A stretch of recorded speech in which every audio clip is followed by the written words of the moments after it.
but I wanted to look at the World Cup as a whole. So, Joey, mate, I'll get your impressions.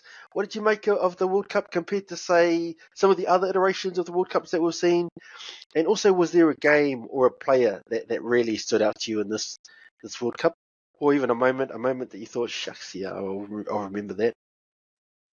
The standout for me, in terms of, above all, if I'm saying, let's say 20 years from now, I look back on this World Cup and I look past the disappointment of the officiating and how it, left a bit of a blur or mark, a blemish on this World Cup.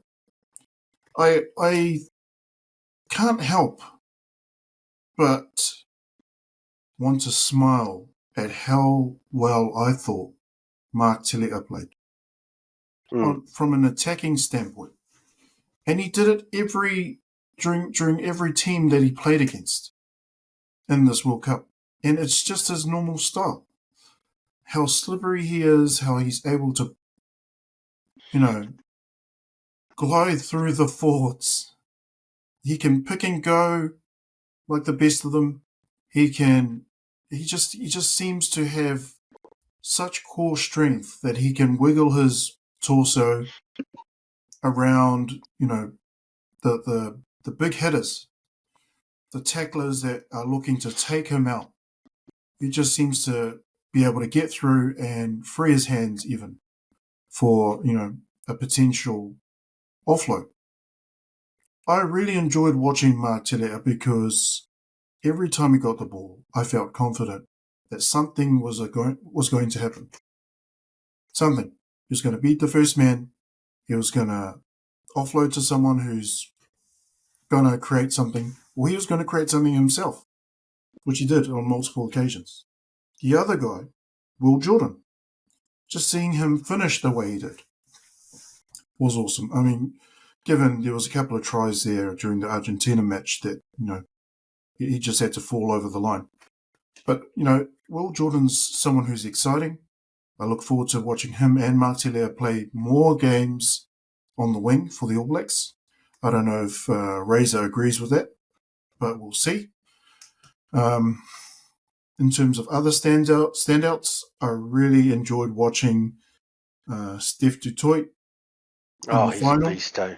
The way he defended, he was like a man possessed. He seemed to have Jordie Barrett's number the whole game. He stopped Jordie Barrett from getting any kind of momentum on several occasions. And you can see in the highlights, he is one very tall man for a number 7, for a traditional number 7. And the way he just maneuvered his body to level people at will, it was quite nice to see as a forward, as someone who enjoys watching that kind of competition. But other than that, I thought this World Cup, the way I'll remember it is also there were a few upsets that made it bearable to watch in terms of the tournament itself. There's always, it seems to be a guaranteed thing every World Cup where there's an upset between, where a minnow or a tier 2 nation beats a tier 1. And, this tournament was no different. Another thing that I think I'll remember about this World Cup is the lackluster performances and results of our old mates across the ditch, Australia, and the ongoing drama and soap opera that's going over there with their coaching, with their playing, with their their playing group, and the recruitment of youngsters over tried and true legends of the sport. So I really do hope from an Antipodean and Southern Hemisphere rugby person's point of view, that Australia really get their shit together and start getting back to their winning ways and on and off the field. So, yeah, that's my take on this World Cup. Nice there. Same for you, Rog, mate. This World Cup, where would you rank it compared to other World Cups? Is it the best ever or not really? And just give us just something that stood out to you, a player, a game, or a moment, or whatever that makes you that you can I think remember. where it probably ranks as probably the most competitive Rugby World Cups. So I'm not too sure how it ranks in terms of the best, but for me, competitiveness in terms of, and you only have to look as far as the quarterfinals to see the score lines in there, and Argentina beating Wales 29-17, New Zealand a close encounter 24, which for me set the tone as well for the All Blacks being able to go really deep in this competition. Fiji coming really close. Again, interesting calls in there against England, who were the victors 30-24. And then the 1 point win from South Africa against the hosts, France. And I think that sort of set the rhythm for South Africa. There was going to be close encounters. 1 point wins against England in the semi-final. New Zealand obviously trouncing Argentina. What wasn't as competitive as Los Pumas probably would have liked to have been. But, then coming into the final being just another 1 point margin as well for South Africa. But I guess it's just competitiveness and that's not taking anything away from those teams. But, and I think in a way where I guess the public and All Blacks fans have sort of been able to get around and sort of grieve the loss against the South Africans. However, sort of rally around Foster and Sam Cane because it was the circumstances and knowing that they're so close, despite the fact that probably a year and a half ago they were written off by a good majority of the rugby population here in Aotearoa. And so I think the result, albeit we didn't win, was reason enough for the rugby public to understand that, hey, maybe Foster and Sam Cane and co have actually done a really good job and made a good fist of this Rugby World Cup, despite being, I guess, they weren't favourites coming in, is a simple way to put it. Ireland number one, they were able to beat them when a lot of people thought that that's when the All Blacks will get knocked out. And then coming into the semi-final, and then we have Argentina from the other side of the draw losing. And I think it was just all those different variables. Again, the All Blacks losing in their first match, so they're going to come second in that pool, which then set up the way that they were going to eventually make the Rugby World Cup final, where they wouldn't play other teams, but they would play Ireland because Ireland beat South Africa. So it could have been very different had the losses gone the other way, had South Africa not lost to Ireland, because had they won, then they would have been Ireland. I would have been New Zealand and South Africa in that final. So it's just the way that the ball has bounced, and Geordie Barrett's chip over the top that bounced towards Williamson and not into Ardie Savea's hands. Again, another moment that could have made the difference. Another try that has gone begging. But I think you mentioned Tutoit. He's probably a standout. And it's just this rangy figure of a man coming down towards the poor Geordie Barrett, but then also smashing Will Jordan and not letting him get any sort of go forward too at times. And there was a moment, I think it was in the Will Jordan, the rush defense of the